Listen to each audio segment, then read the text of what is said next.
So, hello everybody. Today's guest is actually Vivek Boddapati, who holds a Bachelor of Technology degree in Mechanical Engineering from IIT Madras. And he actually ranked number one from his batch in Mechanical Engineering at IIT.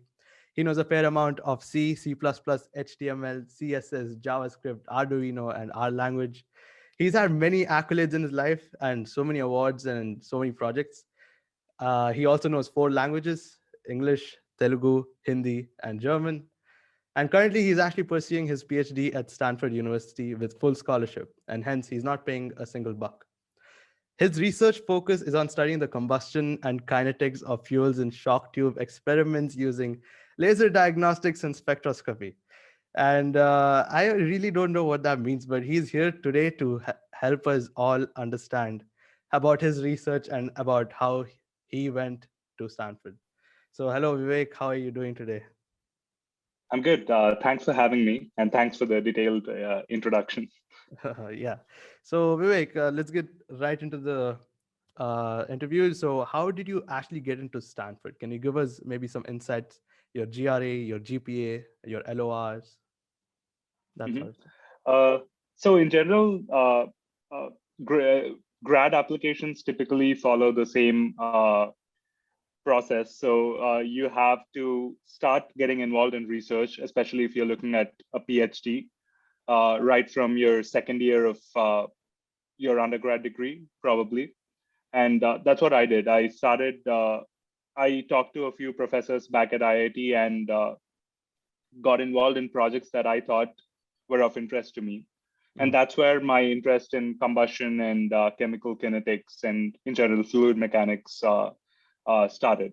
So that's basically the first step. You find out if you're interested in research or not, if whether a PhD is for you or not, Right. right?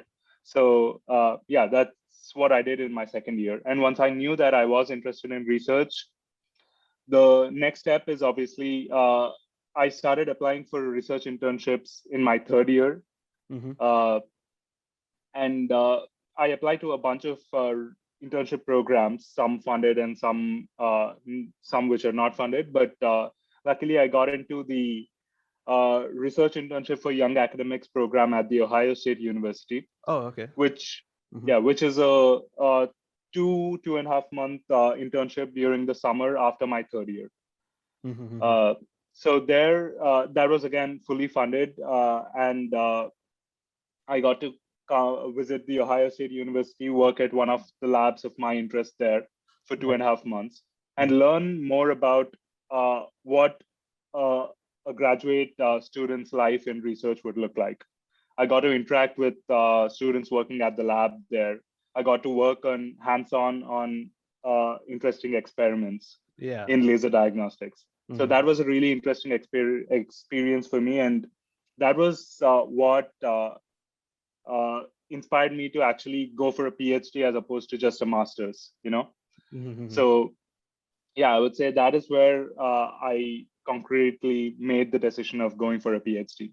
Right. And even before that, I knew I wanted to go for graduate studies, not necessarily PhD, but at least a master's. So Mm-hmm. I actually gave my GRE in in in my third year, even before going for this research internship. Right.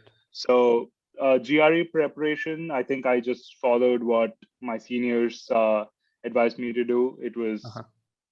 uh, yeah, I can walk you through it if you would like, but it's just the basic stuff everyone does. So I luckily got through GRE with a good score on my first attempt, and that was even before my internship. So uh, yeah, after coming back from my internship, it was that the semester immediately after that was just focusing on my applications, writing a good statement of purpose, getting good letters of recommendation from faculty, Mm-hmm. and yeah, making my CV,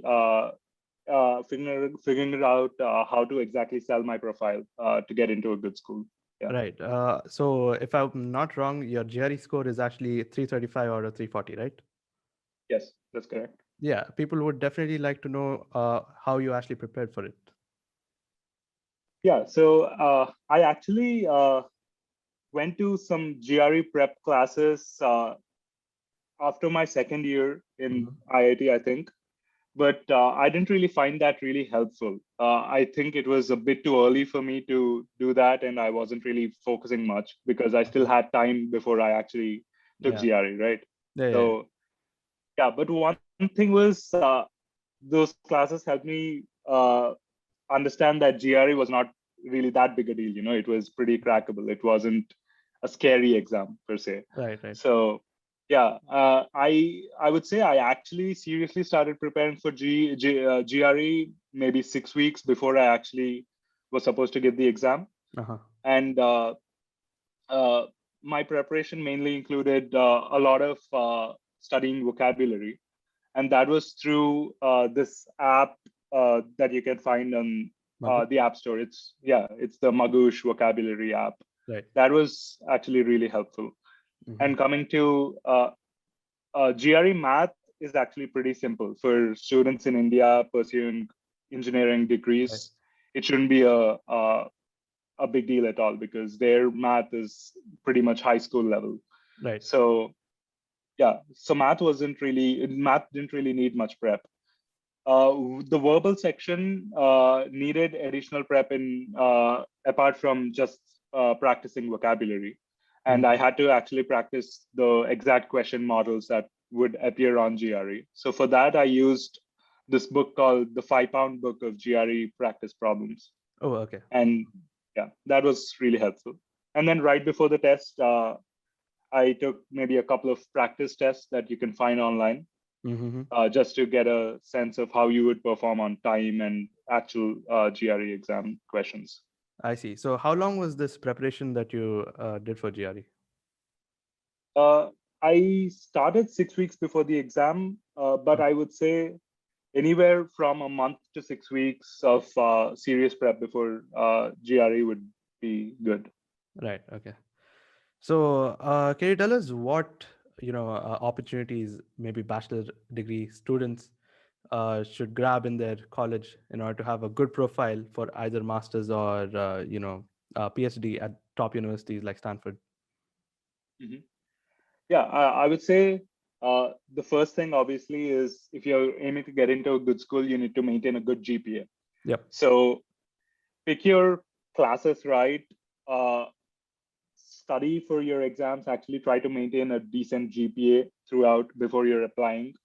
And if you can, if you've already figured out your area of interest, I would also suggest uh, trying exploring graduate level courses in your undergrad institution, courses that are offered to master's or PhD students there, because those will actually give you a more in-depth understanding of Right. the exact topic or concepts that you're interested in.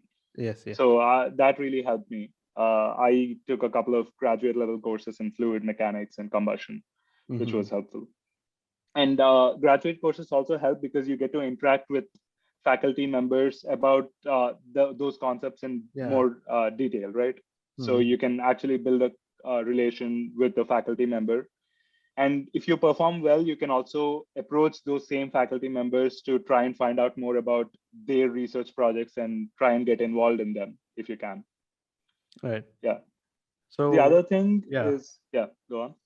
Yeah. So, what is the basis of like full scholarship in these universities? Uh, yeah, so it really depends on the exact program and university you're applying to. For example, at Stanford, there's no real funding policy for master students. Uh-huh. All master students by default get into the program without any funding, but they can look for teaching assistant or research assistant opportunities after coming here, but it's not guaranteed. And Yeah. at least in mechanical engineering at Stanford, all PhD students come with a 1 year fellowship from the department. Uh-huh. Okay. And during this 1 year, they get to rotate in different labs here and try to find a PhD advisor. Mm-hmm. And once they do that, for the subsequent years of their study, the faculty member would fund them through an assistantship. I see. All right.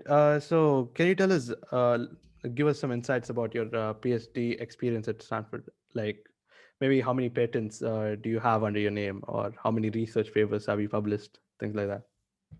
Yeah, I mean, I don't have any patents yet, but research papers, our lab has a good turnaround of papers. So I already had one first author paper when I was back in my undergrad that I published after working for 2 years with a faculty member. Okay. And after getting here, in my lab especially, we do a lot of collaborative work. So you help out other students with their research projects, and when that leads to a paper, you are one of the authors. So that really promotes collaborative work and also gets you more publications, right? Yeah. So yeah, that way I already have two published papers and three more in the pipeline that are under review currently Oh, okay. here at Stanford. Uh-huh. So yeah, but I'm also starting to work on my first author paper here at Stanford. So Mhm. yeah. So, yeah, okay. So I'm of the belief that, no idea is actually original, so to say. But, so being said, plagiarism isn't really uncommon. So how do you actually avoid getting plagiarized? Plagiarism, Uh, yeah.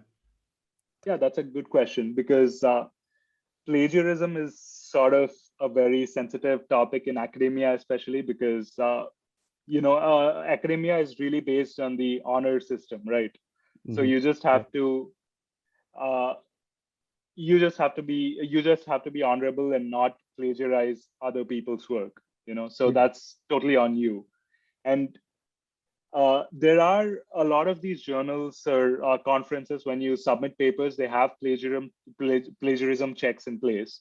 So they actually do an intensive check to see if your paper has something in common with someone else's work. And Hmm. if it Yeah. does, they typically ask you for an explanation. And if it's honestly your own idea or your own work, and you did not actually take help from someone else, and there's good grounds to show that your work is distinct enough from someone else's work that it still deserves to be published, Hmm. I think that still a good chance that that would go through, because you are still Yeah. being honorable, right? Yeah. But obviously, blatantly plagiarizing someone else's work would still be looked down upon in the academic community, and that is something that you should not do. Yeah. Yes. Yes. So, can you tell us maybe some cool projects that you worked on at Stanford so far?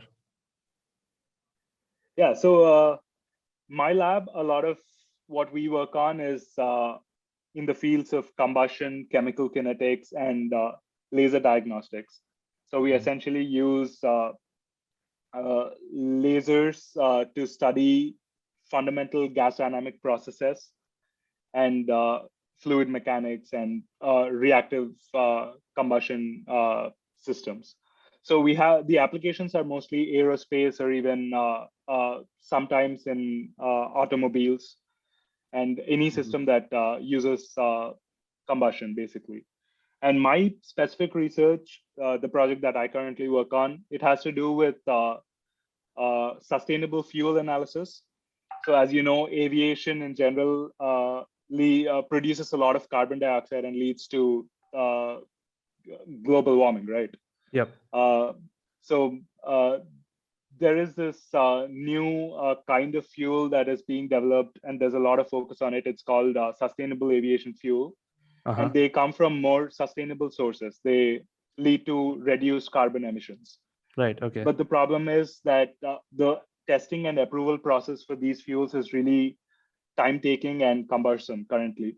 Uh-huh. So what I work on is I use diagnostics and spectroscopy to sort of speed up and economize this testing and approval process, so that in the hope that it could lead to more efficient usage of sustainable aviation fuels in the Right. future. Okay. Okay. Okay. That sounds so interesting. Okay. So, can you tell us how this laser diagnostics thing actually works? There are laser diagnostics are universally used in studying fluid mechanics and combustion phenomena. They're really common, and they're that good. They're a really good way to study in these reactive systems in a non-invasive way. Mm-hmm. So the specific kind of laser diagnostics that we focus on, it's called laser absorption spectroscopy. Okay. To explain in simple terms, say you have some fuel or molecule, right? You send some light, laser light through it, Yes. and each molecule typically absorbs light at a certain wavelength, say. Right. Yeah. And you have some light that is absorbed and some light that goes out being unabsorbed, right? Yes. So you measure the amount of light that is actually absorbed by the sample that you have. And that gives you information about what the sample could be or how much of the Mhm. sample is there. Oh, okay. Okay. Okay. Okay. Okay. So we Right. have some systems where we send in 8 or 9 lasers through a single shock tube and measure the evolution of individual species during combustion reactions. Mm-hmm. And you get a time resolution of maybe a couple of microseconds. So that's actually pretty cool. Mm-hmm. I see. That's the advantage of using lasers. Yeah. I see.